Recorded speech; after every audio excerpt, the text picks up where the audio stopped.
Welcome sa Tagalog Manhwa Recap.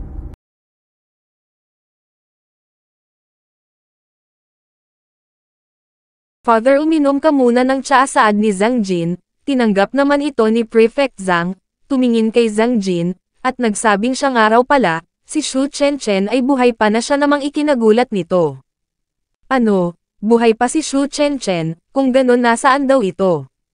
Sumagot naman si Prefect Zhang na ayon sa latest information na ibinigay sa kanya ni Chunhua, ito raw ngayon ay successful na naka-infiltrate sa Nochao City at naging closest confidant na ni Qiu Yao. At kung tama ang calculations niya, malamang ito ay nakipag-collaborate kay Xinlang.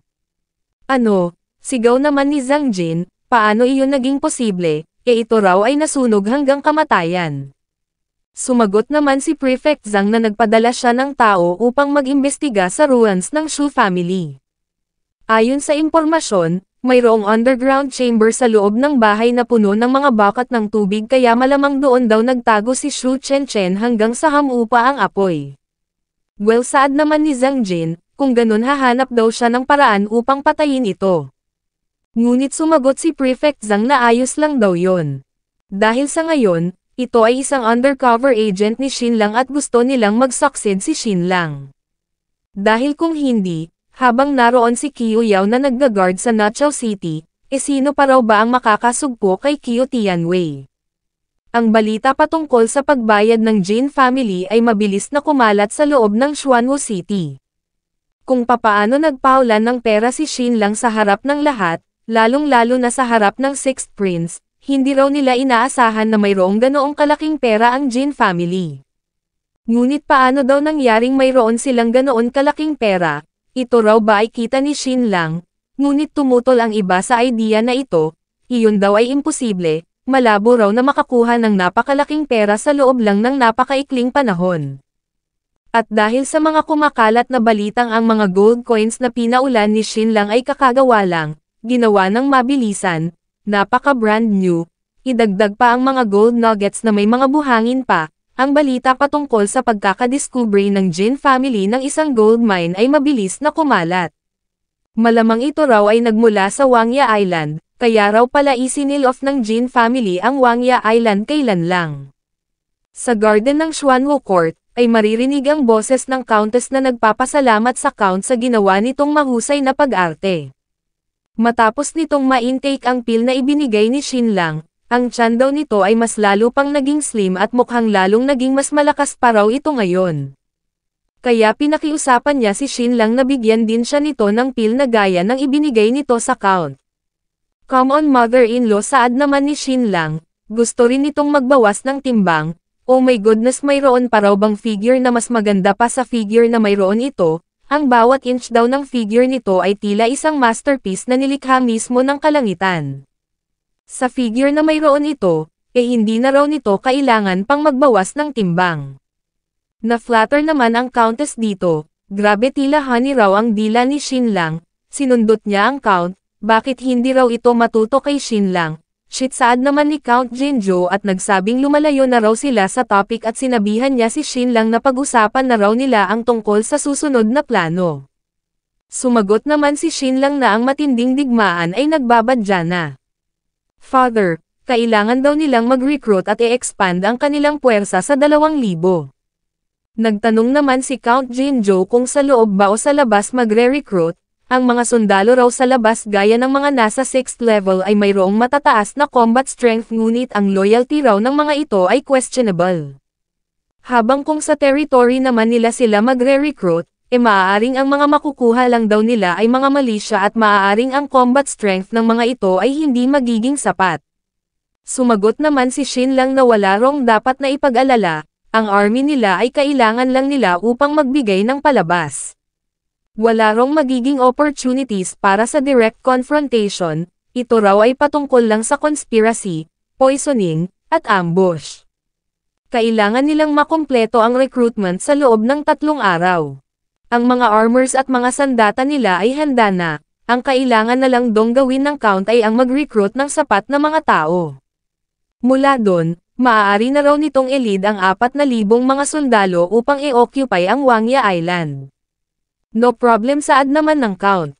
Idinagdag pa ni Xinlang na ang Tiandao Chamber of Commerce ay nag-provide ng napakalaking advance funds para sa kanila gamit ang kakadiscover lang nila ng mga gold mines at gold sand. Gagasta raw sila ng 400,000 upang palamutian ang Wangya Island, gagawin nilang mga gold mines ang mga iron mines na nandoon. I-increase nila ang garrison ng island at i-mobilize ang mga peasants upang mag-build ng castle. Ang move daw na ito ay isang paraan upang palabasin nila sa buong mundo na ang Wangya Island ay ang kanilang strategic center. Ang territory ng Jin family ay lalagyan lang nila ng 1,000 mga sundalo, ngunit 4,000 ang ilalagay nila sa Wangya Island. Siguradong maghihinala raw ang mga tao sa kung ano ang mayroon sa Wangya Island, at tiyak na iisipin nilang mayroong napakalaking gold deposit sa island na yon. Sinabi naman ni Count Jinzhou na kung hindi lang daw siya insider tiyak na maloloko din siya rito at maniniwala na ang Wangya Island ay mayroong massive gold deposit. At sa pagkakakilala niya kay Qiu Tianwei at Tang Lun, nasisiguro niya raw na mahuhulog ang mga yon at maging ang mga tao sa buong mundo ay mahuhulog din sa grand deception na ito. Ngunit sumagot si Xinlang na hindi, malamang ito raw ay hayag kay Zhang Chong. Ito raw ay hindi nagpakita sa loob ng ilang buwan, at kiniklaim na nagpapahinga sa kanyang mansyon dahil sa kanyang iniindang karamdaman, iyon daw ay isang napakalaking anomalya. Sinabi naman ni Count Jinzhou na ngunit ang plano nila ay walang flaws, paano niya raw ba kaya ito na see-through, at nagbigay naman ng mga posibilidad si Xinlang. Mulan saad niya at nagsabing handa raw nito ang army, oo sagot naman ni Mulan at umalis. Humintol siya, lumingon, at tinanong si Xinlang kung naaalala pa raw ba nito ang kanilang bet. Anong bet tanong naman ni Xinlang, na siya namang nagpainis kay Mulan, bastard, tuturuan niya raw ito ng leksyon pagbalik niya. Dinaanan niya si Xiangbing, at napasabi ito sa kanyang isip na si Miss Jin daw ay nakakainis, kung hindi raw ito mag-take action, kailan pa raw ba ang magiging turn niya, hindi na raw siya makapaghintay. Sa loob ng ilang araw, ang mga territories na malapit sa Jin family ay nakatanggap ng mga conscription orders para sa Malaysia. Ang balita patungkol sa pag-expand ng Jin family sa kanilang military ay nagpa-startle sa ibang mga nobility, ngunit ang atensyon nila ay agad ring nabaling sa ibang bagay. Ito ay patungkol sa Wangya Island. Sinabi ng isa na narinig niya raw na ang gold coins na ibinayad ng Jin family ay ginawa sa Wangya Island, tiyak na ang island daw na yun ay mayroong napakaraming gold reserves. Totoo ba ito saad naman ng isa, kung ganoon mayroon dong terrible na bagay na mangyayari. Sa hall ng Tang family's mansion, ay makikitang pina-inspect ni Count Tang Lun ang mga gold nuggets na sinadyang ihalo ni Xinlang nung nagpaulan ito ng mga gold coins. Sinabi ng nag-e-inspect kay Count Tang Lun na kumpirmadong ang gold nuggets na ito ay kakahukay at kaka-refine pa lang, na siya namang ikinagulat ni Count Tang Lun. Paano raw ito naging posible? Bakit hindi raw nila na-discover ang patungkol sa gold mine na ito sa Wangya Island noon, ilang century na rong nagmimina ang Jin family sa lugar na yon. Sinabi naman ng lalaki na malamang ang gold mines daw na ito ay tagong-tago, napakalalim, at aksidente lang na nadiskubre ng Jin family. Pasigaw naman itong inutusan ni Count Tang Lun na imbestigahan pa ang patungkol sa bagay na ito, at sumunod naman ang lalaki. Napasabi si Count Tang Lun na kung ito lang daw sana ay malapit sa ilog, madali lang sana nila itong makukumpirma sa pamamagitan ng pag-check sa downstream bago tuluyang magpadala ng mga scout upang mag-imbestiga. Kailangan daw nilang makumpirma kung talaga bang mayroong gold mines ang Wangya Island. Sinabi naman ni Tang Yun na ang defense ng Jin family sa lugar na iyon ay napakahigpit. Kaya kahit gaano karami pa rong mga scouts ang ipadala nila doon, tiyak na ito raw ay magiging suicide mission lang. Ang Jin family ay walang tigil sa pag-expand sa kanilang military, at dineploy na rin daw ng mga ito sa Wangya Island maging ang kanilang pangunahing puwersa. Zong saad naman ni Count Tang Lun, kamusta raw ba si Tang Yan? Nakatanggap na raw ba sila ng reply mula sa batang yon? Ngunit nag-agzod lang ng pekeng ngisi si Tang Zhang, saad ni Count Tang Lun, at isinaad naman ni Tang Zhang na sinabi raw ni Tang Yan na hindi siya pupunta. Sinabi raw nito na siya ay napaka-busy, at binanggit din nito na wag na nila itong gambalain, ayaw niya rong madistract sa pag-aaral ng bagong sword technique. Na siya namang ikinainis ni Count Tanglun, ang batang yon, ito raw ay isang ungrateful son, malamang nasira na raw ang utak nito pagkatapos nitong mag-practice kay Li Chenkyo. Ihanda raw nila ang carriage, pupunta siya sa Xuanwu City. Pagsapit ng hapon, ay lumipat ang eksena sa mansion ng Zhang family. Count of Jinhai, gulat na sambit naman ni Prefect Zhang nang makita niya si Count Tanglun. Ha! Sambit naman ni Count Tanglun sa kanyang isip, hindi raw siya makapaniwala na naging ganito na ang kalagayan ni Prefect Zhang dahil lang sa pagkatalo nila sa Jinshan Island Battle. Ito raw ay ilang buwan nang nakaretay sa kanyang kama at walang signs of improvement. Lord Prefect saad ni Count Tanglun, sa ganitong panahon, nag-e-enjoy pa rin daw ba ito sa paghiga sa kanyang sickbed? Ngunit sumagot lang si Prefect Zhang na ang mga bagay-bagay ay umabot na sa ganitong punto, paupos na ang kanyang talino, ano pa raw ba ang magagawa niya? Naupo naman si Count Tanglun at nagtanong kung talaga raw bang tatanggapin lang nito na talo na siya kay Xinlang, at sumagot naman si Prefect Zhang na hindi raw siya ang type na nagre-relish sa digmaan. Kapag siya ay natalo na sa isang laro, agad na raw siyang nagwi-withdraw. Lord Prefect saad naman ni Count Tanglun sabay tayo, kung ito ay mayroong ibang intentions, hindi niya na raw mababago ang isip nito. Ngunit, mayroon lang daw siyang isang bagay na nais itanong. Sa tingin nito, naniniwala daw ba ito na talagang mayroong mga gold mines sa Wangya Island? Sumagot naman si Prefect Zhang na iyon ay mahirap na sabihin. Ito raw ay napaka-coincidental. Si Xinlang ay napakatuso, napakahirap daw na makahanap ng mga clue. Ngunit what if si Xinlang daw ay nagkaroon ng massive deal sa isang malaking organization, gaya na lang ng Tiandao Chamber of Commerce? Ngunit, tinawanan lang ni Count Tanglun ang idea na ito. Sige isipin daw ni Prefect Zhang ang bagay na ito. Anong uri naman daw ba ng deal ang makapagbibigay ng 800,000 gold coins kay Xinlang sa isang bigayan lang, pakiusap enlighten daw siya nito. Natahimik dito si Prefect Zhang, at idinagdag naman ni Count Tanglun na ang Chi family ay isang spice magnate yet, ang annual earnings ng mga ito ay nasa 100,000 gold coins lang. Nagbigay pa ng ilang mga point of view si Count Tanglun at idinugtong na sa mundong ito, maliban sa nakakabaliw na pandadambong na ginagawa ni Qiu Tianwei, wala na rong ibang business na makaka-generate ng ganoon kalaking halaga.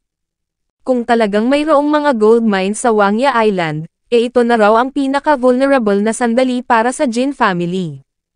Dahil once na nakompleto na ng mga ito ang kanilang military expansion at matapos ang pag-build nila ng city sa Wangya Island, mahihirapan na raw sila na ma-seize ang Wangya Island.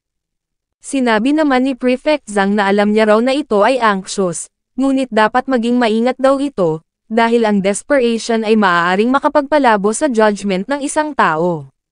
Si Xinlang ay napakatuso, kaya i-confirm daw muna nito kung talaga bang mayroong mga gold mines doon sa Wangya Island.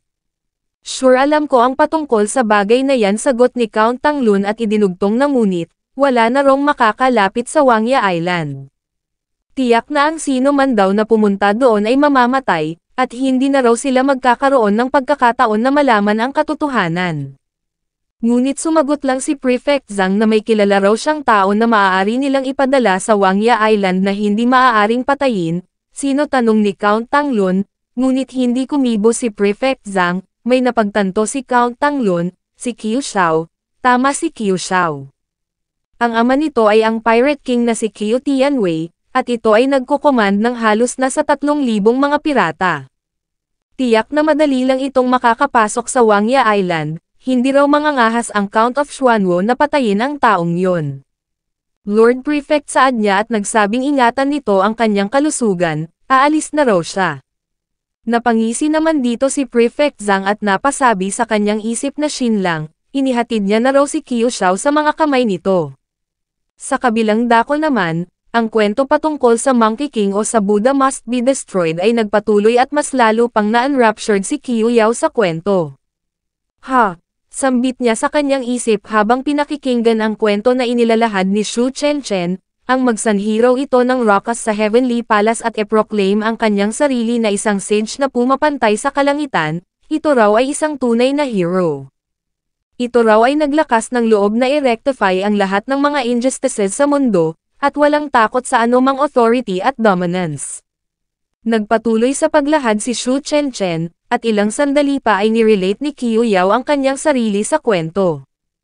Ang puso niya raw ay nasa malayo, ngunit ang katawan niya ay natrap dito.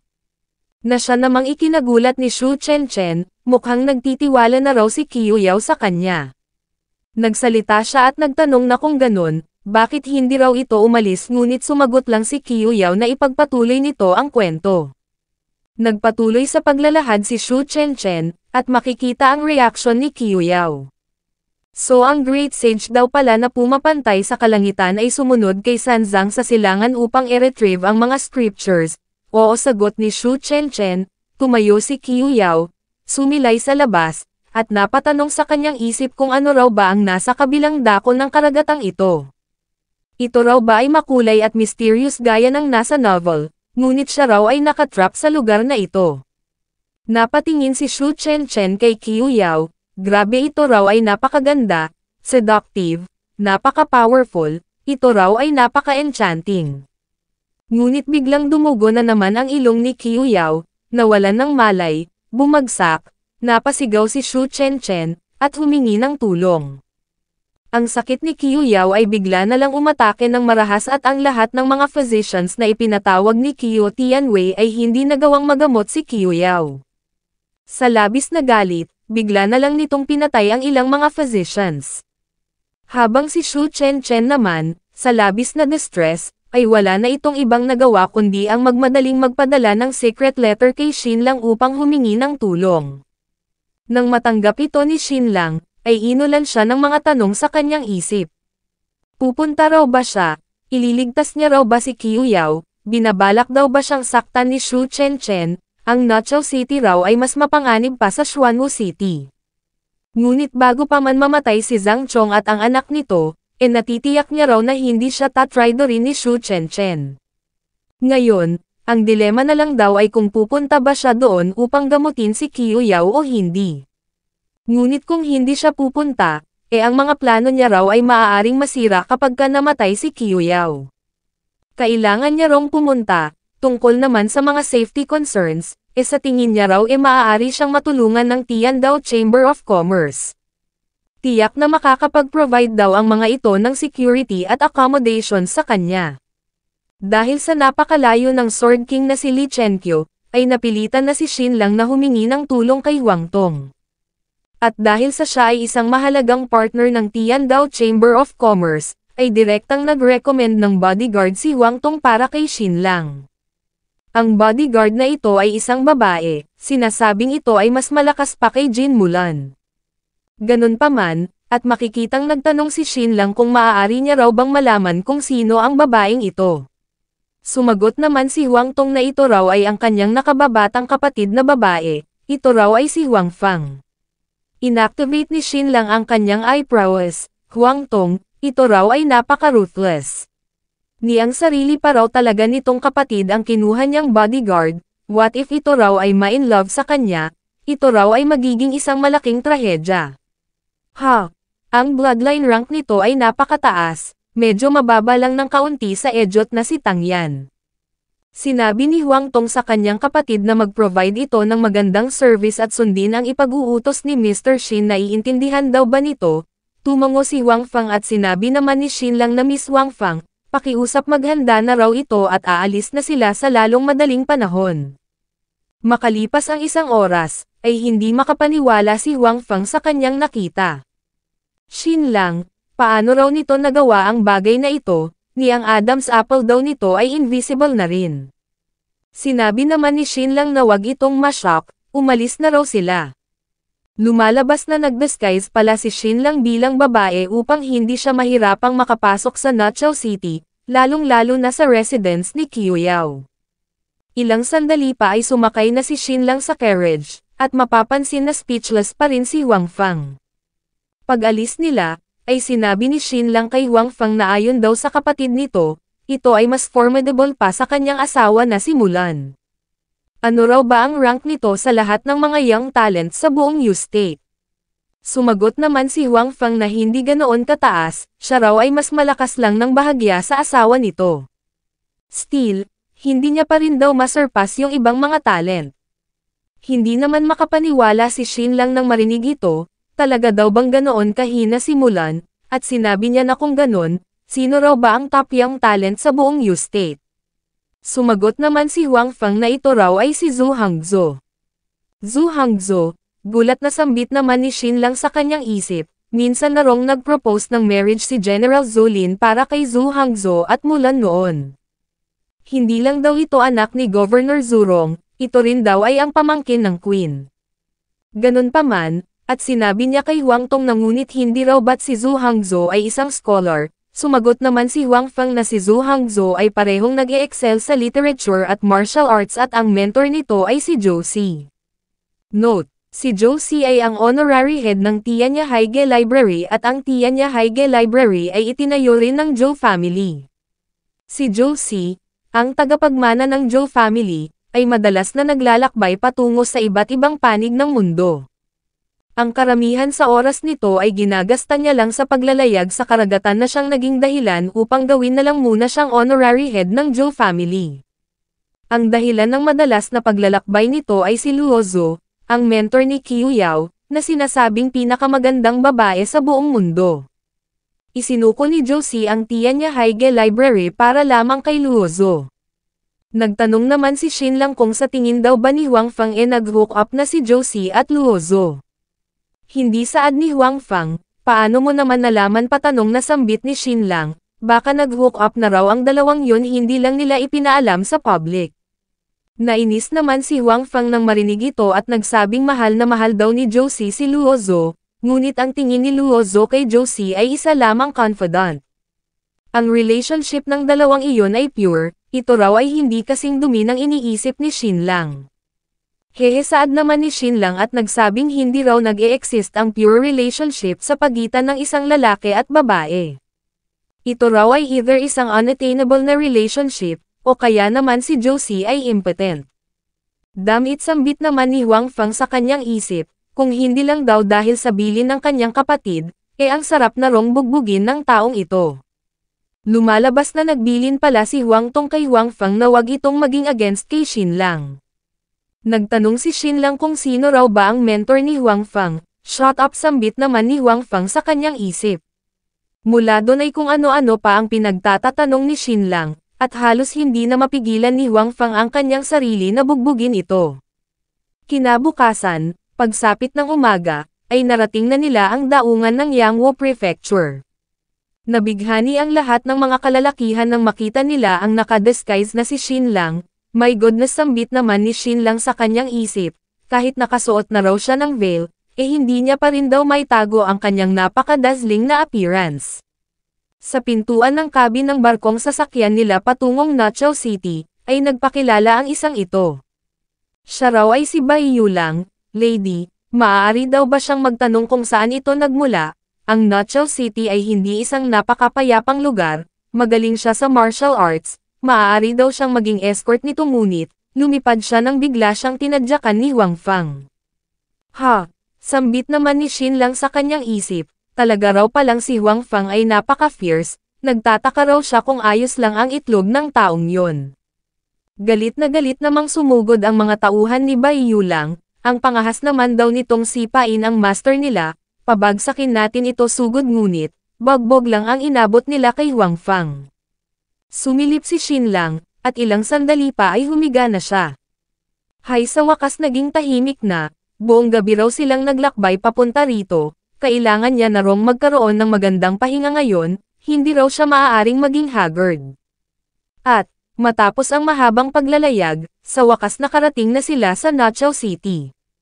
What a bustling city sambit naman ni Shin Lang sa kanyang isip, ito raw ay mas prosperous pa kumpara sa Nujiang City. Malamang iyon daw ay ang mansion ni Qiu Tianwei, mukhang ito raw ay impenetrable. Kahit na 2,000 tao lang ang mag-defend sa castle na ito, mahihirapan pa rin daw ang 10,000 mga sundalo na wasakin ito. Moreover, ang Nachao City ay mayroong 3 mga castles dahil may sarili ring mga castle si Qiu Yao at Qiu Shao. Ang tatlong castles ay naka-triangle form, dinidepensahan at sinusuportahan ang isa't isa, ito raw ay napakahirap na i-conquer. Noon, si Count Jinyu daw ay nag-lead ng napakalaking army ngunit hindi pa rin ito nasupil si Qiu Tianwei, plus hindi pa raw nag-e-exist ang Three Castle nung panahon na yon. Ang direct assault daw dito ay malabo, kailangan nilang mag-resort sa strategy. At sinabi niya kay Huang Fang na pumunta na raw muna sila sa appointed place.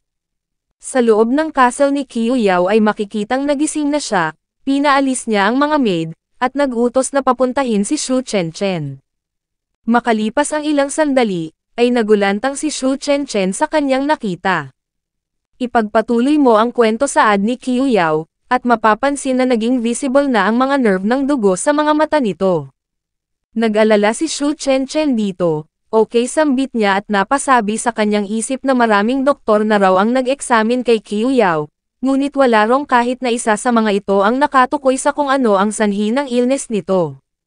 Kung hindi pa raw darating si Shin Lang sa lalong madaling panahon, makalipas ang ilang sandali, ay nakapaglahad na ng buong chapter si Shu Chenchen patungkol sa paglalakbay ng Monkey King sa silangan at sa muli, napakontemplate na naman si Qiu Yao.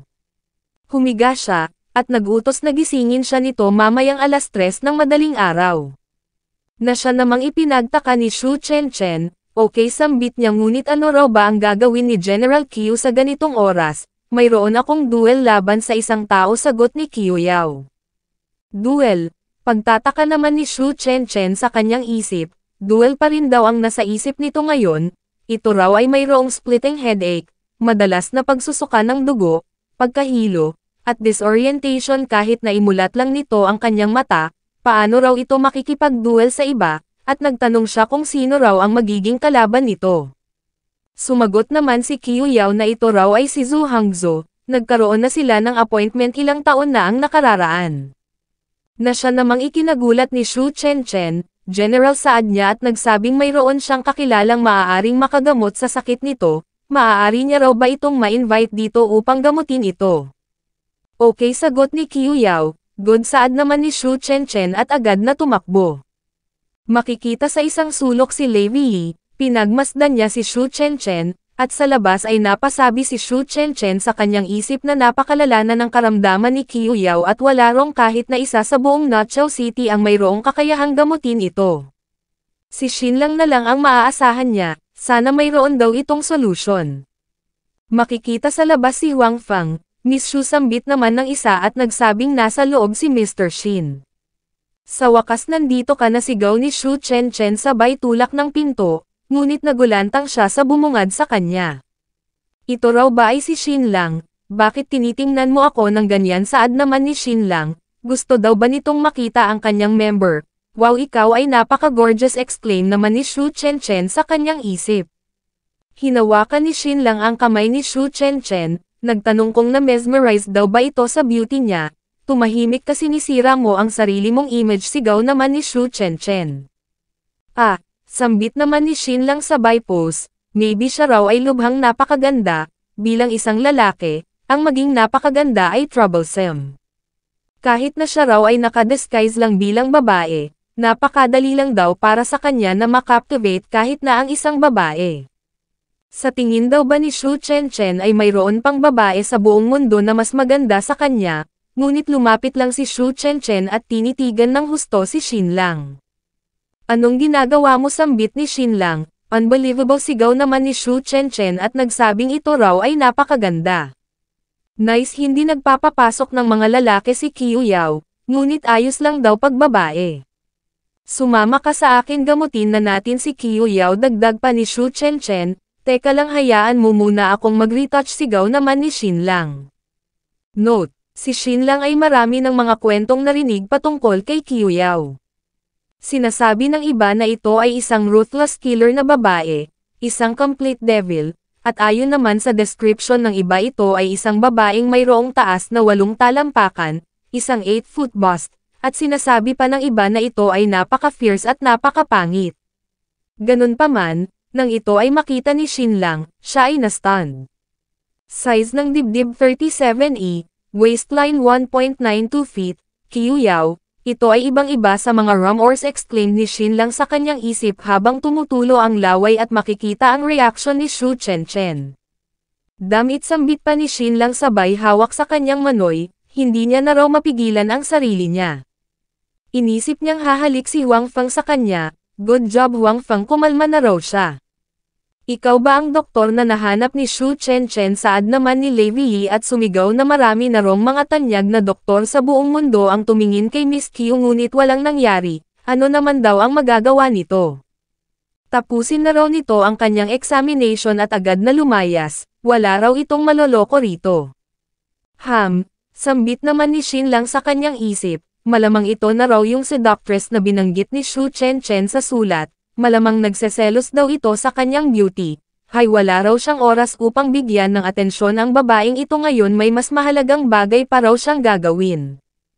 Inactivate niya ang kanyang eyebrows, ginamit ang X-ray vision, at nagulantang siya sa kanyang nakita. Ang blood vessels daw nito sa utak ay sumabog na.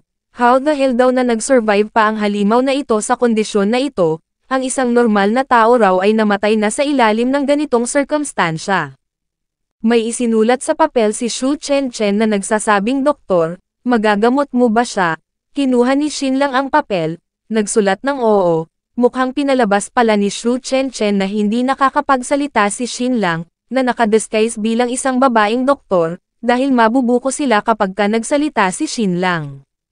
Idinagdag pa ni Shin Lang na sabihin ni Shu Chen kay Qiu Yao na maghubad ng damit.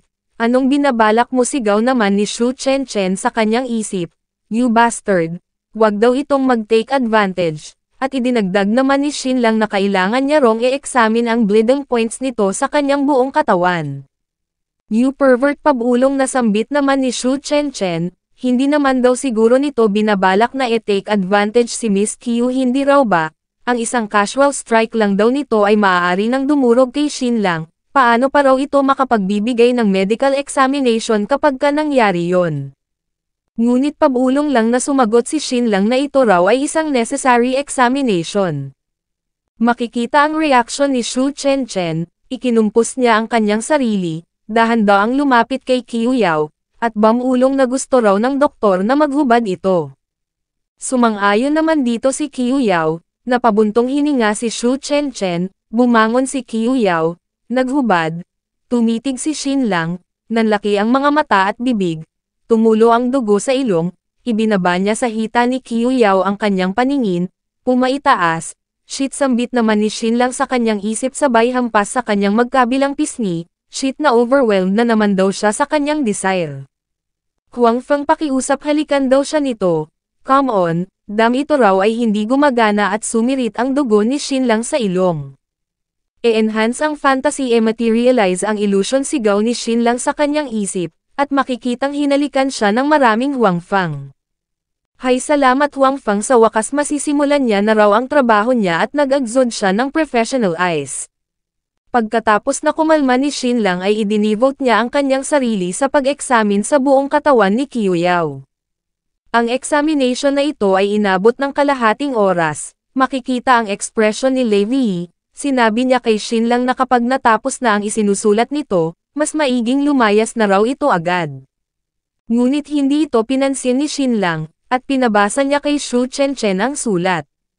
Patanong na isinaad ni Shu Chen kay Qiu Yao ang nasa sulat, hindi ito nagtatangkang buksan ang kanyang mata, dahil kapag ginawa niya yon, siya ay nakakaramdam ng pagiging lightheaded at nakakabaliw na urge sa pagsusuka. Ganon daw ba? Oo, sagot naman ni Qiu Yao at nagsabing wala rong doktor na nakadiskubre nito, tanging ito lang. Idinagdag pa ni Shu Chen na madalas din daw bang nagdidilim ang paningin nito, may pumipitik sa ulo niya, at surge ng dugo na tila ba sasabog na ang kanyang brain vessel na halos magbi-bleed out na. Sumagot naman si Qiu Yao na oo, nakaka-experience daw siya ng matitinding headache sa punto na halos himatayan na siya, ngunit sino-suppress niya ang dugo gamit ang kanyang internal energy. Hindi raw siya makapaniwala na napansin din ito ng doktor. Na siya namang ikinagulat ni Shin Lang. Ginamit daw pala nito ang kanyang internal energy upang puwersahang pabalikan ang kanyang dugo sa blood vessels. Anong klaseng halimaw daw ba ang babaeng ito? Dapat ang blood pressure daw nito ay off the chart na ngayon. Kung sa ibang tao raw ito nangyari tiyak na matagal nang sumabog ang vessel nito, ngunit si Qiu Yao, nagawa raw nitong makasurvive. Idinagdag naman ni Xu Chenchen na pakiusap mag-focus daw ito sa kanyang isip ngayon, ito ay ridiculous sigaw naman ni Lei Yi, at inutusan ang mga guards na sipain palabas ang beach na ito. Ngunit iminulat ni Qiu Yao ang kanyang mga mata, tumingin kay Lei Yi, at nagsabing bumalik ito sa kanyang posisyon. Sure General sagot naman ni Lei Yi at galit na umalis. Tumingin naman si Qiu Yao kay Xin Lang, sabihin daw nito sa kanya, ano ang problema niya. Isinulat ni Xin Lang na ito ay nilason, at ni-relay naman ito ni Xu Chenchen. Anong uri ng lason tanong ni Qiu Yao, at inilahad ni Xu Chenchen ang isinulat ni Xin Lang.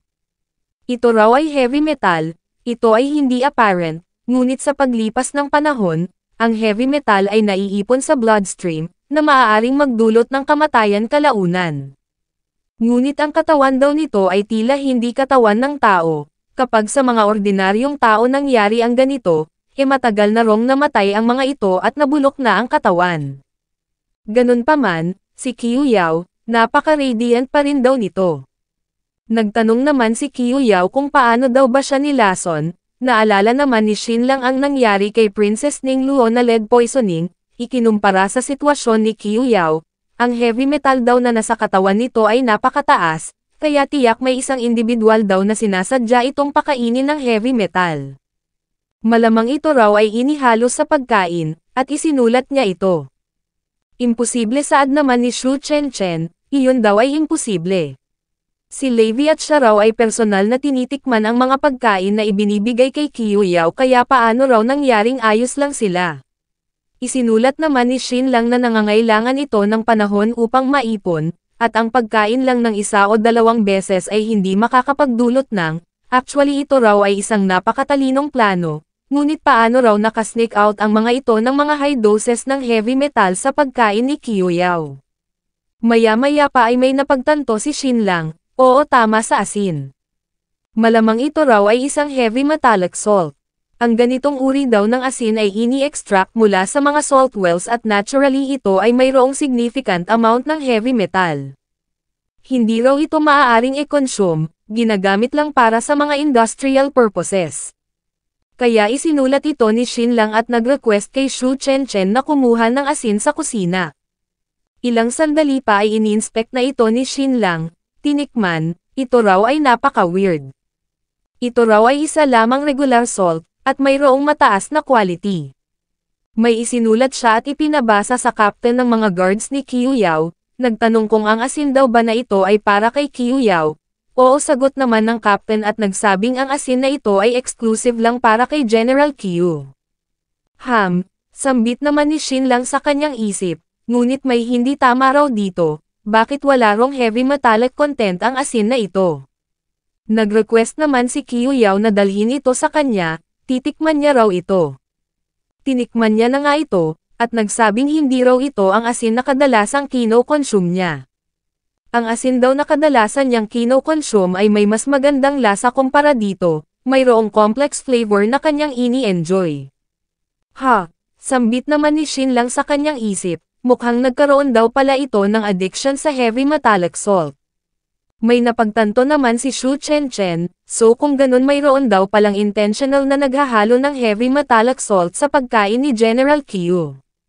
Kaya agad na inutusan ni Xu Chenchen ang captain na hulihin ang chef. Ilang sandali pa ay bumalik na ang captain, yung dating chef daw ay missing at ito na ang bagong chef. Emotional namang napasigaw ang chef dito, wala raw siyang ginawa, mahal na mahal niya si General Qiu. Mas pipiliin niya parong mamatay kaysa salasunin ito. At hindi niya raw mahahayaang mayroong manakit kay General Qiu. Tumakbo siya, ibabangga ang ulo niya sa wall, ngunit bigla siyang pinigilan ni Qiu Yao nang malapit na siya sa wall. General Qiu sambit naman ng chef, pakiusap magtiwala raw ito sa kanya, alam ko saad naman ni Qiu Yao. Nagtataka lang daw siya kung bakit naging bland na ang lasa ng mga pagkain kailan lang at hindi na ito kasing sarap ng dati. At makikita ang reaksyon ni Xin Lang. Dalhin niyo si Lei Yi saad naman ni Qiu Yao. Maya-maya pa ay dumating na si Lei Yi, nagbigay galang kay Qiu Yao, ngunit agad siyang nilapitan ni Xu Chenchen at pasigaw na nagtanong kung nasaan ang dating chef. Sino ka para questionan ako? Pasigaw na sagot ni Levi, sagutin mo siya, sabat naman ni Qiu Yao. Oo, sambit naman ni Levi at nagsabing 3 days ago, ang original chef na si Xu Shu ay nagpaalam sa kanya. Sinabi raw nito na magkakaroon ng baby ang kanyang anak na babae, kailangan niya itong alagaan, kaya mag-take muna siya ng leave. Inutusan ni Qiu Yao ang captain na hanapin ang anak nito, understood saad naman ng captain. Napasabi naman si Xu Chenchen sa kanyang isip na nagkaroon ng episode si Qiu Yao 3 araw na ang nakararaan, at ang chef daw ay nagkataon na nag-live din sa parehong sandali. Natatakot daw siya na hindi na nila ito mahahanap. General saad niya at nagsabing sa tingin niya malamang patay na si Xu Shu sa ngayon.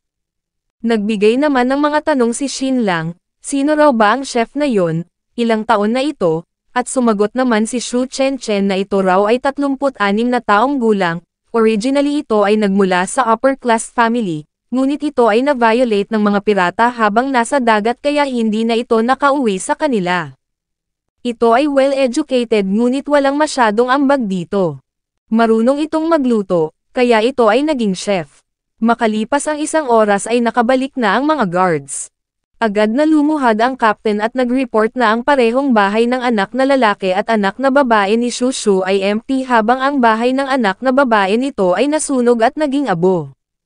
Nagtanong si Xu Chenchen kung sino raw ba ang sa tingin nito na may paka na sa paglason kay General Qiu. At sumagot naman ang captain na malamang ito raw ay kagagawan ni Qiu Xiao. Palaging ang tingin daw nito kay General Qiu Yao ay strongest rival. Sinabi ng isa na pumunta raw sila sa Lord of the City, sinabi ng isa na kailangang magbayad ni Qiu Xiao, at sinabi naman ng captain na kailangan nilang mag-seek ng justice para sa general. Ngunit sumagot lang si Qiu Yao na ang bagay na ito ay dito na magtatapos. So hahayaan lang natin si Qiu Xiao saad ng isang guard, ngunit General sambit naman ng isa, ngunit sumagot lang si Qiu Yao na it's over. Understood sabay-sabay na sambit naman ng 3. Napasabi si Xu Chenchen sa kanyang isip na mukhang hindi raw kayang saktan ni General Qiu si Qiu Xiao, ang dalawang ito ay magkasabay na lumaki, tinuturing niya pa rin ito na kapatid, kahit na ang taong yon ay isang scoundrel. Sinabi ni Qiu Yao na ang doktor at si Xu Chenchen lang ang maiwan dito, ang iba raw ay umalis na. Makikita naman ang reaksyon ni Levi, tumalikod, at umalis.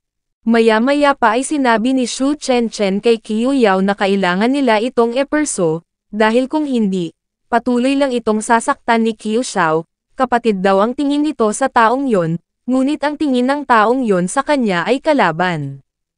Enough saad naman ni Qiu Yao. Doktor tawag naman ni Qiu Yao kay Xin Lang at nagsabing hindi na raw mahalaga sa kanya kung mamamatay man siya o mabubuhay. Ngunit ilang oras mula ngayon, mayroon daw siyang duel na hindi niya maaaring mamiss. Yet, hindi niya raw magamit ang internal energy niya sa ngayon, dahil kung gagawin niya yon baka sumabog ang kanyang blood vessel. At sa tuwing ibinubuka niya ang kanyang mata, nakakaramdam siya ng pagkahilo at pagsusuka. Mayroon daw bang paraan na magagawa nito upang makaramdam siya ng kahit na kaunting comfort man lang, hanggat makatayo lang siya at makalaban ay ayos na. Sambit naman ni Xin Lang sa kanyang isip, napakalala na ng estado ng katawan nito tapos gusto pa rin nitong makipagduel, pinabasa niya kay Xu Chenchen ang sulat, na nagtatanong kung sino ang makakalaban nito. Si Zhu Hangzhou sagot naman ni Qiu Yao, na siya namang ikinagulat ni Xin Lang, hindi raw ba't ito ay ang top martial artist sa younger generation, at pinatanong niya kay Xu Chenchen kung ito raw ba ay duel lang o isang competition. Duel sagot naman ni Qiu Yao, ang isa sa kanila ay mae-slash, at ang isa ay i-acknowledge na mas malakas pagdating sa martial arts. Sambit naman ni Xin Lang sa kanyang isip, ito raw ay suicide. Ngunit mukhang ito raw ay napaka-eager sa duel na ito. Sinabi naman ni Qiu Yao na kung kaya nito pakiusap gamutin daw siya nito, at kung hindi naman maaari na itong umalis at bibigyan niya ito ng malaking pera.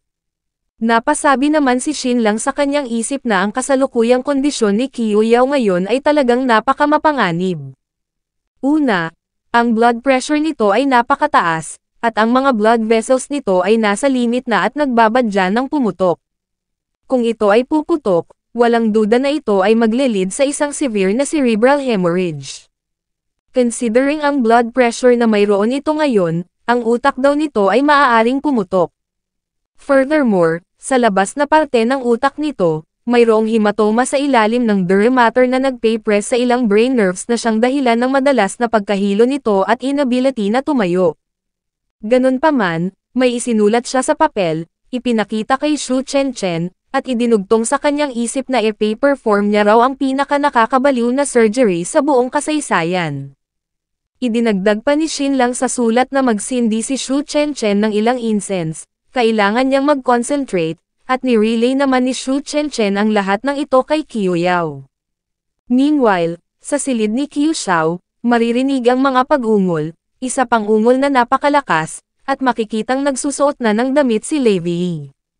Bumangon si Qiu Xiao at nagtanong kung nagawa na raw ba nito ang pinapagawa niya. Oo, pangiting sagot naman ni Levi, pinalitan niya na raw ang mga incense. Good saad ni Qiu Xiao, napakalaki raw ng nagastos niya sa aphrodisiac na iyon daw ay napaka-potent. Kaya kung makakapasok siya sa kwarto ni Qiu Yao mamaya, bibigyan niya raw ito ng malaking reward. Lumapit naman si Levi at nagsabing pinangakoan daw siya nito na maging concubine, tattoo pa rin daw ba nito ang pangakong iyon? Haha, syempre saad naman ni Qiu Xiao at napangiti si Levi. Flashback, lumalabas na si Levi Yi pala ay anak ng isang merchant, pinatay ng mga pirata ang kanyang mga magulang, pagsasamantalahan na sana siya ng mga pirata, nang biglang may bumangga sa barkong sinasakyan nila, nagulantang ang mga pirata, nang makitang ang barko pala na bumangga sa kanila ay barko ni Qiu Yao. Tatakbo pa sana sila, ngunit hindi na nila nagawa dahil nahati na sa dalawang parte ang kanilang mga katawan. Napatingala si Levi Yi, at nakita niya si Qiu Yao, iniabot nito ang kanyang kamay, sumama daw ito sa kanya. Para sa lahat ng mga babaeng iniligtas ni Qiu Yao, siya ay isang goddess na nagliliwanag, nag-iimit ng holy light. Ginusto ring mag-grasp ni Levi Yi ang radiance ni Qiu Yao, gusto niyang umakyat mula sa napakalalim na kadiliman na dulot ng pagkamatay ng kanyang mga magulang at magkaroon ng bagong buhay. Gusto niyang maging parte ng family ni Qiu Yao ngunit, nung siya ay mapalapit na kay Qiu Yao, na-realize niya na ito ay napaka-unattainable. Kadalasan, ang mga saints ay ang pinaka-heartless. Pinoprotektahan ni Qiu Yao ang lahat ng mga mahihirap na mga kababaihan ngunit, wala siyang pake sa mga ito. Kalaunan, na-realize ni Levi Yi na nahulog na naman siya sa malalim na butas ng kadiliman, kung ang isang tao ay hindi magawang makuha ang matagal niya ng minimithi, ito ay magdudulot ng puot at matinding hinanakit. Then, na-meet niya si Qiu Xiao, nilapastangan siya nito ng husto at halos mamatay na. Subalit, nagdulot lang ito ng addiction kay Levi Yi, nagdevelop sa loob niya ang matinding expectation, yun ay ang idea na mayroon pa siyang isang tsansa, ang maging isa sa mga ladies ng Notchow City. Bumalik ang eksena sa kasalukuyan kung saan sinabi ni Levi kay Qiu Xiao na seriously, wala raw pala itong pakialam kung sino man ang makasiping niya. Tama ka, wala pangising sagot naman ni Qiu Xiao. Idinagdag naman ni Levi na ngunit si Xu Shu raw ay 36 na taong gulang na, mayroon ng 2 anak, ano raw ba ang naramdaman nito nung nakapasok na ang alaga niya? Natigilan naman si Qiu Xiao nang marinig ito, wala pa rong nangyari sa kanila ni Xu Shu. Fine, sabi mo, sagot naman ni Levi, anyway pinatay niya na rin naman daw ito. Pinatay? Hindi ko siya pinatay, saad naman ni Qiu Xiao. Ngumisi naman dito si Levi at nagsabing hindi na raw nito kailangang magsinungaling pa sa harap niya. Ngunit bigla siyang sinampal ni Qiu Xiao, bumagsak, bumangon, humingi ng tawad, pakiusap ikalma raw nito ang galit niya. Ngunit binigyan lang uli siya ng tuhod ni Qiu Xiao sa katawan, tumulo ang laway niya, at pinagtatadyakan siya ni Qiu Xiao sabay sigaw na bitch, makinig ito, wag na wag daw itong magtatangkang i-test siya. Kapag may pinatay siyang tao, aaminin niya raw ito, ayaw na ayaw niya rong may nag-aakusa sa kanya. Patawad, nagkamali ako, sambit naman ni Levi sabay hawak sa binti ni Qiu Xiao. Hinawakan ni Qiu Xiao ang buhok ni Levi, inangat, Nagsabing ngayon, sabihin daw nito sa kanya ang lahat ng patungkol sa kamatayan ni Shushu. Sumagot naman si Levi na nilason nito si Qiu Yao gamit ang asin at nung nagpadala ng mga tao si Qiu Yao upang hulihin si Shushu, ang bahay nito ay nasunog na at naging abo. Ano? Gulat na sigaw naman ni Qiu Xiao. Sinipa niya ang wall at sumigaw na ang bitch na yon nilason si Qiu Yao, dudurugin niya raw ito ng pinong-pino na siya namang ipinagtaka ni Levi. Ganito raw ba kalalim ang pagpapahalaga nito kay Qiu Yao, at pasigaw na nagtanong si Qiu Xiao kung ayos lang daw ba si Qiu Yao, na disfigure daw ba ang katawan nito, not at all saad naman ni Levi at nagsabing kabaligtaran pang araw ang nangyari dahil naging mas vibrant pa ito ngayon kumpara dati. Thank goodness sigaw naman ni Qiu Xiao sabay tawa, hanggat maayos lang ang mukha at katawan ni Qiu Yao, iyon lang daw ang concern niya. Ayaw niya rong masira ang kanyang kasiyahan, at tumawa ng malakas. Maaari dong mamit ni Qiu Yao ang kanyang katapusan ngunit hindi siya papayag hanggat hindi niya pa ito napagsasamantalahan. Binanggit daw ni Levi na tiyak na gagamitin ni Qiu Yao ang incense na inihanda niya, gaano raw ba katagal bago ang mapekto ang drug na ito. Sinabi naman ni Levi na ang incense na ibinigay ni Qiu Xiao ay ini-enjoy ng husto ni Qiu Yao. Sinisindihan niya ito araw-araw, ganun pa man, dahil sa unique constitution na mayroon si Qiu Yao, hindi pa rin umi-epekto ang drug. Patuloy na ipinaliwanag ni Levi ang tungkol dito, sa ngayon nahihirapan na raw si Qiu Yao na kontrolin ang kanyang katawan, naging mas enchanting pa ito, maaaring ito na raw ang takdang sandali upang makuha ni Qiu Xiao si Qiu Yao, at nakwento niya rin ang patungkol sa doktor. Doktor, anong doktor ang sinasabi mo sigaw naman ni Qiu Xiao? Ang doktor daw ba na ito ay nagkaroon na ng physical contact kay Qiu Yao? Hindi saad naman ni Levi, ang doktor daw na yon ay isang babae, at ito ay napaka-attractive. Hahasambit naman ni Qiu Xiao, mukhang mayroon daw palang 3 magagandang mga babaeng naghihintay sa kanya doon.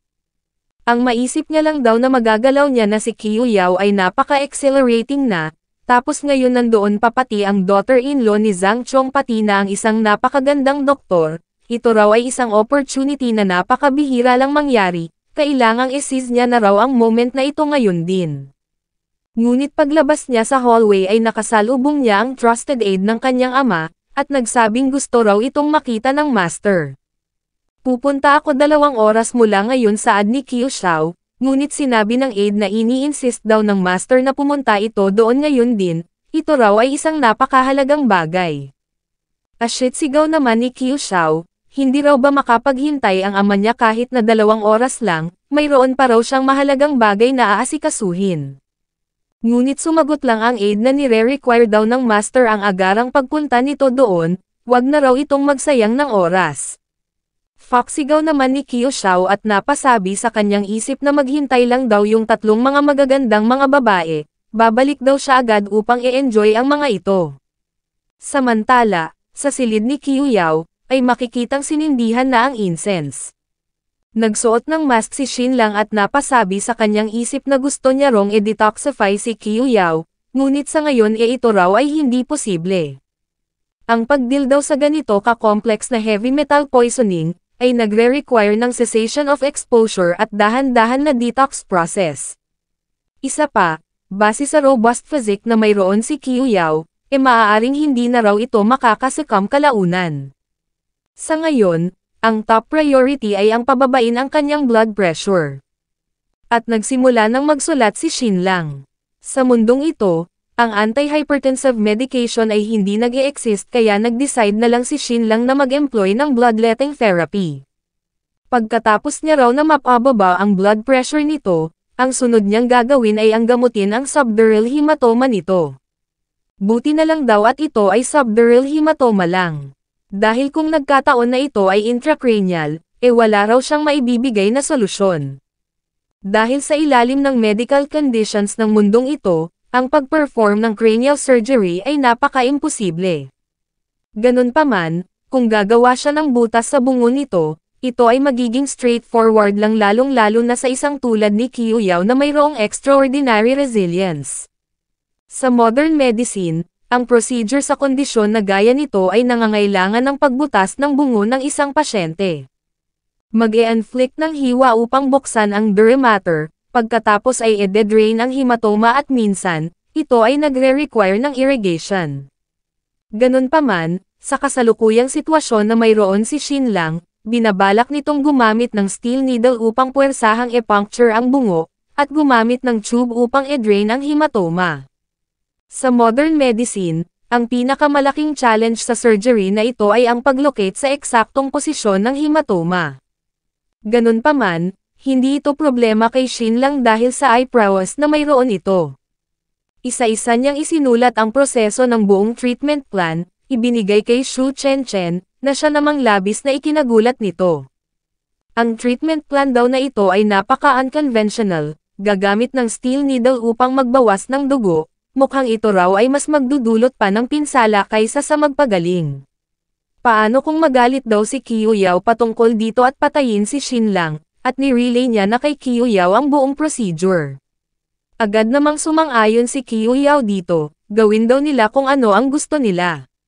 Nagulat naman si Xu Chenchen dito, ang tanong na lang daw sa ngayon ay kung mapagkakatiwalaan ba ang Xinlang na ito.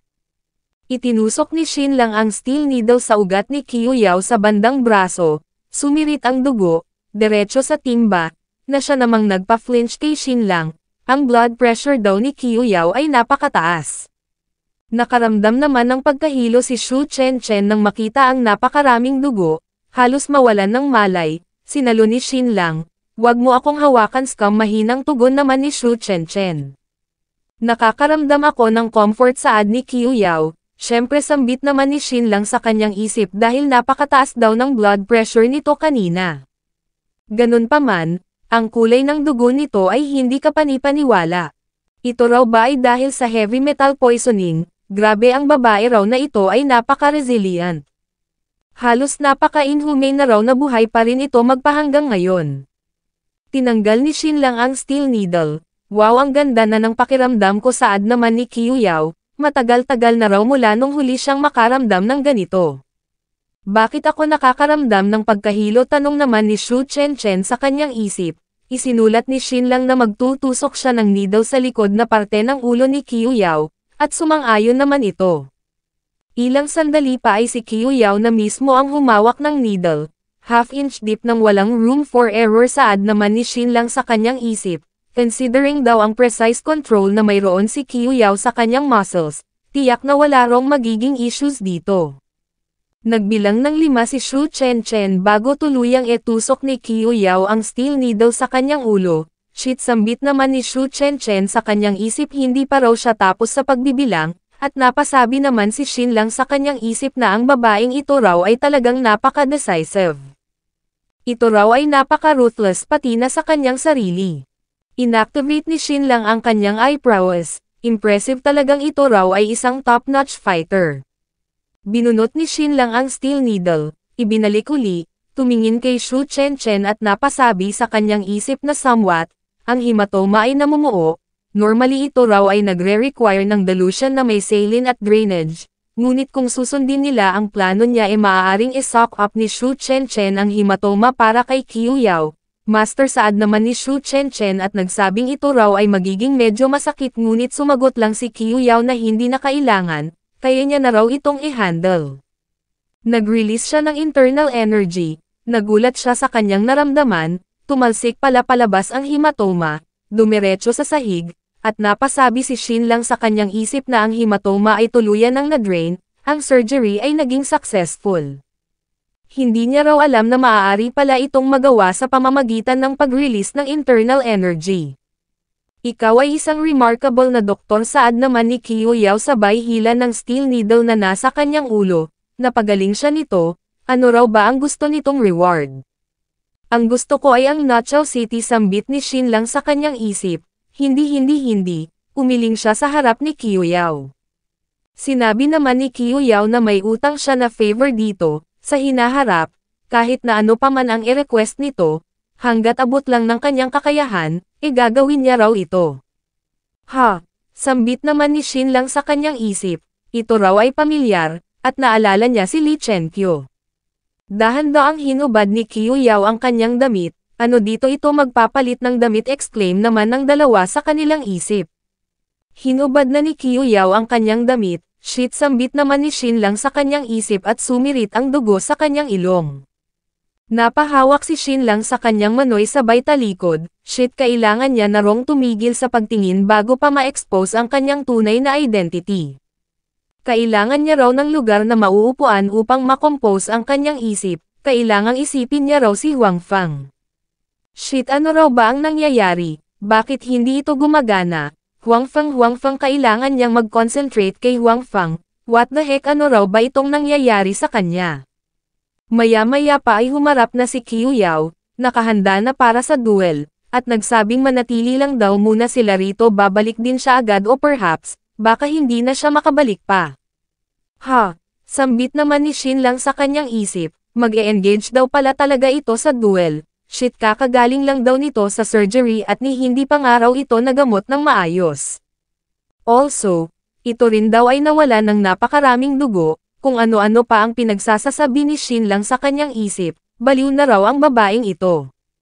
General Qiu saad naman ni Shu Chen, wala na raw ba talagang ibang paraan upang ma-postpone ang duel nito? Shu Chen saad naman ni Shin Lang sa kanyang isip, bakit bigla na lang daw nagbago ang tono ng boses nito? Seriously, talaga raw bang maging ito ay nahulog na rin kay Qiu Yao? Ngunit sumagot lang si Qiu Yao na ito ay isang life and death battle. Ang absence ay hindi option. Napasabi siya sa kanyang isip na sa battle na ito, napakalaki ng probabilidad na matalo siya ni Zhu Hangzhou, at ang malala, baka hindi siya makasurvive. Ngunit ano raw ba ang silbi ng buhay at kamatayan sa huli? Ganon pa man, ang kakaibang sensation na ito na kanyang nararamdaman, ito raw ba ay lingering effect ng treatment, at umalis na siya. Hay! Buntong hininga naman ni Shin Lang sabay higa sa sahig, sa wakas umalis na raw si Qiu Yao. You shameless bastard saad naman ni Shu Chen nang makita ang umbok ng manoy ni Shin Lang. Patuloy pa rin ang pagbuga ng usok ng incense, na mula ang pisngi niya, napapikit, na imagine na pinapatungan siya ni Shin Lang, shit bakit daw ba bigla na lang pumasok sa utak niya ang ganitong bagay, umalis siya, sumigaw na kailangan niyang maligo. Lumingon kay Shin Lang, binabalaan niya raw ito, sige subukan lang daw nitong mambuso, ito raw ay hindi isang empty threat, marahil hindi top-notch ang kanyang martial arts, ngunit madali lang daw para sa kanya na bugbugin ito. Na siya namang ikinagulat ni Shin Lang, may mali daw dito, sa kabila ng napakababang temperatura sa kwarto na ito, bakit nakakaramdam daw siya ng init. Samantala, sa castle ni Qiu Tianwei, ay makikitang bumisita pala si Count Tanglun. Sigurado ka ba na mayroong gold mine sa Wangya Island? Tanong ni Qiu Tianwei kay Count Tanglun, oo sigurado ako saad naman ni Count Tanglun. Dahil kung hindi, paano naman daw makakakuha ng 800,000 ang Jin family sa loob lang ng napakaikling panahon? Ito raw ay isang astronomical amount, kahit nga raw mayaman ang Tang family hindi nila kaya kahit na kalahati lang ng halagang yon. Sinabi naman ni Qiu Tianwei na hindi raw ba't posible rin na nakahiram sila ng pera o kaya nagkaroon ng malaking deal, dahil kung hindi, malamang matagal na nilang tinatago ang gold mines na ito. Sinabi naman ni Count Tanglun na kaduda-duda raw na ngayon lang nila ito inilantad nang dumating na ang deadline ng utang. Malamang matagal na nilang natuklasan ang mga gold mines na ito at saka lang nagmint ng mga gold si Shin Lang nung last minute na. Sumagot naman si Qiu Tianwei na ngunit ang ganon daw bang move ay necessary, sinabi naman ni Qiu Xiao na mayroon parong isang posibilidad. Malamang binabalak daw ng Jin family na itago ang tungkol sa bagay na ito, ganon pa man nawala na sila ng options. Ang mag-extract daw ng mga gold coins na nagkakahalaga ng 800,000 ay hindi simpleng bagay. Kaya malamang naghintay sila hanggang sa pinakahuling posibleng sandali. Ilang araw bago sumapit ang deadline mayroon dong ilang wagon na mayroong kargang mga grains na dumating sa Xuanwo Court at napakalaki ng posibilidad na mga ginto ang laman ng mga yon. Dumaong ang mga wagon mula sa daungan ng Jin family ngunit sinadya nilang pumunta sa Xuanwo Court galing sa west upang pagmukhain na ito ay nagmula sa ibang lugar. Sumigaw naman si Count Tanglun na bakit hindi na lang daw nila i-seize ang Wangya Island, wipe out ang lahat, at itayo ang bandera ng mga pirates. Kung takutol dito ang Emperor, maaari daw siyang makipag-negotiate sa Crown Prince. Bibigyan na lang daw nila ito ng share ng ginto bawat taon upang masecure nila ang suporta nito. Magkano naman ang iminumungkahi mo, tanong ni Qiu Tianwei, at sumagot naman si Count Tanglun na ang 1/4 ay sapat na upang maiwasan na magpadala ng mga sundalo ang Emperor upang i-reclaim ang Wangya Island. Sa kasalukuyan, tiyak na nagde-deplete na raw ang resources ng Jin family dahil sa patuloy na pag-e-expand ng mga ito sa kanilang army. Nag-recruit ang mga ito ng 5,000 troops, nag-conscript ng 3,000 militia, at ang lahat ng mga ito ay fully equipped. Ang actions na ito ni Jinzhou ay nagpagalit na sa Emperor kaya shaky na raw ang pundasyon ng mga ito. So, ang pagdeal daw sa Shin family ay hindi magiging problema. Nagtanong si Qiu Tianwei kung gaano karaming troops sa tingin nito ang kakailanganin nila upang makuha ang Wangya Island, at sumagot naman si Count Tanglun na kapag nagpatuloy daw si Jinzhou sa pace na ito, malamang makakapag-deploy ito ng mga 4,000 mga sundalo sa Wangya Island sa loob lang ng isang buwan, pati na mga 2 hanggang sa 3,000 militia at tens of thousands na mga laborer. Upang mag-succeed, kailangan daw nila ng at least mga 2 to 3 times na higit sa bilang na yon. Patuloy na nagpalitan ang dalawa, at maya-maya pa ay sinabi ni Qiu Tianwei na sa madaling salita, kailangan nilang makaipon ng at least 20,000 mga troops upang matagumpay na ma-seize ang Wangya Island. Sinabi naman ni Count Tanglun na ang kanyang family ay nakahandang magpadala ng 3,000 mga sundalo. Sa hinaharap, hindi raw ganoon kalaki ang hihingiin nilang share mula sa Wangya Island, mga 15% lang. Sumagot naman si Qiu Tianwei na ang 15% daw ay napakalaki. Ngunit sumagot lang si Count Tanglun na kailangan na raw nilang magkaroon ng firm decision, ang oras ay napakahalaga. Marami namang pumasok sa ulo ni Qiu Tianwei, malaki raw ang tsansa nila kung makakapagpadala sila ng 20,000 mga tao. Natatakot siya na kailangan niyang ipadala ang halos kabuuan ng kanyang puwersa, ito raw ay napakalaking risk. Ngunit paano raw kung walang gold mine sa Wangya Island, at ang lahat ng ito ay skin lang ni Shin lang. Kaya sinabi niya kay Count Tanglun na kailangan muna nilang i-confirm kung talaga bang mayroong gold mine sa Wangya Island, dahil napakalaking loss daw nito kung sakaling wala. Sumagot naman si Count Tanglun na sa kasamaang palad, ang Wangya Island daw ngayon ay heavily fortified at ang sino mang lumapit doon ay tiyak na mamamatay. Nag-dispatch na raw siya ng ilang dosenang mga scouts doon, ngunit ang mga ito raw ay walang awang pinagpapapatay ng Jin family. Tumayo naman agad si Qiu Xiao nang marinig ito at nagsabing kung ganun, siya na raw mismo ang pupunta doon. Since ang ama niya ay ang Pirate King, at tens of thousands na mga pirates ang nagbaback up sa kanila, tiyak na hindi raw mangangahas ang Count of Xuanwo na galawin siya. Si Shin lang daw ay mayroong mapaghiganting reputasyon, at ang lahat ng nakalaban nito ay nagkaroon ng gruesome na kamatayan maliban sa kanya. Kahit na nung pinahiya niya ang asawa nito, hindi man lang daw ito nag-retaliate. Nung nag-order siya na magpalagay ng mga lason sa mga balon ng territory ng Jin family upang magsanhi ng plague at pumatay ng tens of thousands na mga tao, wala man lang daw itong ginawa. Silang dalawa ni Zhu Lanteng ay nag-attempt na basagin ang dam ng Jin family upang lunurin sa tubig ang fifth dam ng Jin family. Namatay si Zhu Lanteng pagkatapos nun, ngunit siya, wala rong nangyari sa kanya. Kaya ito raw ay nagpapatunay lang na hindi siya kayang galawin ni Shin lang. Hindi nakaimak si Qiu Tianwei dito, at napangisi naman si Count Tanglun. Idinagdag niya na ito lang daw ay nagpapatunay na ang scoundrel na si Shin lang ay natatakot sa kanilang lakas, at kapag powerhouse ang kalaban, nanginginig ito sa takot. Napasabi naman si Qiu Tianwei na ang argument daw ni Qiu Xiao ay napaka-solid.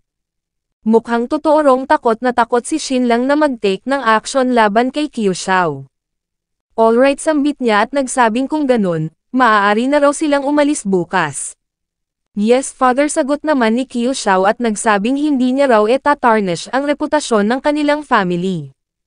Ang sino mang magtangkang hamarang sa kanya sa daan patungong Wangya Island, ay makakatanggap ng katakot-takot na consequence. Idinagdag pa ni Qiu Xiao na kung wala na, aalis na raw siya. Kailangan niya pa rong maghanda para sa paglayag nila bukas patungong Wangya Island. Sambit naman ni Qiu Tianwei at napasabi sa kanyang isip na malamang nagmamadali lang daw ito upang i-meet ang isang babae. Sige, maaari ka nang umalis, saad niya. Nagdash naman agad si Qiu Xiao, ang kanyang tatlong magagandang mga laruan, papunta na siya. Soon, papailalim daw ang mga ito sa kanya at magmamakaawa na bagalan niya.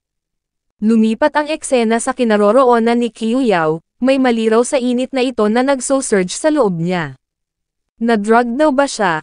Hindi raw ba kaya na ito ay kagagawan ng babaeng doktor? Hindi iyon daw ay malabo. Teka lang, malamang ito raw ay ang incense. Tiyak na may nagtamper sa incense upang subukan na. Tinawag niya ang mga guards at nagutos na protektahan ng mga ito si Xu Chen at ang babaeng doktor. Ang sino mang lalaking magtangkang pumasok ay wag nilang bigyan ng awa. Understood, saad ng mga guards. Nag-release ng internal energy si Qiu Yao. Napakahirap daw na i-suppress ang unsettling desire na nararamdaman niya. Bumunot siya ng dagger, hiniwa ang kanyang braso. Mukhang ang bloodletting daw ay isang effective remedy, kailangang tapusin niya raw ng mabilis ang duel na ito. Makalipas ang 15 minuto, sa eastern beach ng Leizhou Island, ay nadatnang nagmi-meditate ni Qiu Yao si Zhu Hangzhou. Binuksan nito ang kanyang mga mata. O, nandito ka na, saad niya. Oo, nandito na ako, sagot naman ni Qiu Yao. Sinabi naman ni Zhu Hangzhou na gusto raw ng mentor ni Qiu Yao na i-inquire ang patungkol sa departure nito sa Nuzhou City at nag-embark na sumama ito sa kanya sa isang adventurous journey patungo sa kabilang ibayo. Ngunit sumagot lang si Qiu Yao na hindi niya raw alam, hinihintay niya raw ang pagdating ng isang individual. Siya nga raw pala si Ning Han, ang senior nito, hindi raw ba dapat kasama nito ang babaeng yon? Sumagot naman si Zhu Hangzhou na ito raw ngayon ay kasalukuyang kasama ng kanyang mentor na si Zhou Si, nag-e-excavate ng ancient inscriptions sa isang island sa ibang bansa. Sambit naman ni Qiu Yao, dapat ang babaeng iyon daw ang kalaban niya, ngunit pinili nitong si Zhu Hangzhou ang ipadala at ikinonsil ang sarili niya. Patuloy na naglahad si Zhu Hangzhou patungkol sa point of view ni Ning Han, nagbigay din ng opinyon si Qiu Yao, at ilang sandali pa ay biglang tumibok ng malakas ang puso niya. Shit, kailangang tapusin niya na raw ito agad. Very well, saad niya at nagsabing itigil na nila ang chismis at magsimula na. Ngunit sumagot si Zhu Hangzhou na nararamdaman niya raw na biglang bumilis ang heart rate nito, bumibilis ang paghinga, ang overall condition nito ay nagde-deteriorate, na nagsasuggest ng depletion ng energy at dugo. Ngunit sumugod lang si Qiu Yao at sumigaw na hindi niya na raw ito concern, labanan na siya nito, ang isa sa kanila ay mae-slash at ang isa naman ay i-acknowledge na mas magaling pagdating sa martial arts. Naghanda si Zhu Hangzhou, nag-swish, nag-dash, sinalubong si Qiu Yao, nagpang-abot ang kanilang mga espada na equipped ng internal energy, nagkaroon ng napakalakas na impact, sumabog, nag-splash ang hangin patungo sa puno, sa dagat. Isa-isang nahulog ang mga debris ng mga nahagap ng pagsabog, nagkaroon ng malaking butas sa buhangin, tumulo ang dugo sa mata, ilong, at bunganga ni Qiu Yao, at sabay nilang inako ang pagkatalo. Tumahimik ka, ako ang natalo, umalis ka na rito, sigaw naman ni Qiu Yao, hindi ikaw ang nanalo, sambit naman ni Zhu Hangzhou, kapag ka nagpatuloy pa sila naabot niya na ang kanyang limit, samantalang ito raw ay unscathed sa kabila ng injury na natamo nito.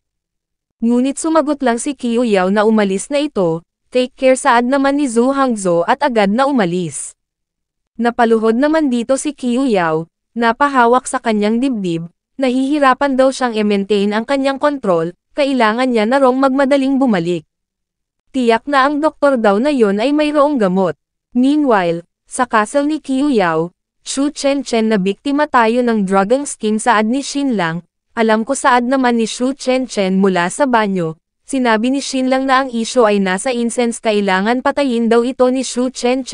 No way, saad naman ni Xu Chen, ayaw niya rong makasama ito sa iisang silid, ngayon si Xin Lang na lang daw ang pumatay. Sumagot naman si Xin Lang na gusto niya rong gawin yun ngunit hindi raw siya makagalaw, mukhang ang incense na ito ay mayroon ding paralytic agent. Iniangat ni Xin Lang ang kanyang kamay. Shit, ang kamalayan niya raw ay nagsisimula ng lumabo, at tuluyan nang nag-pass out si Xin Lang.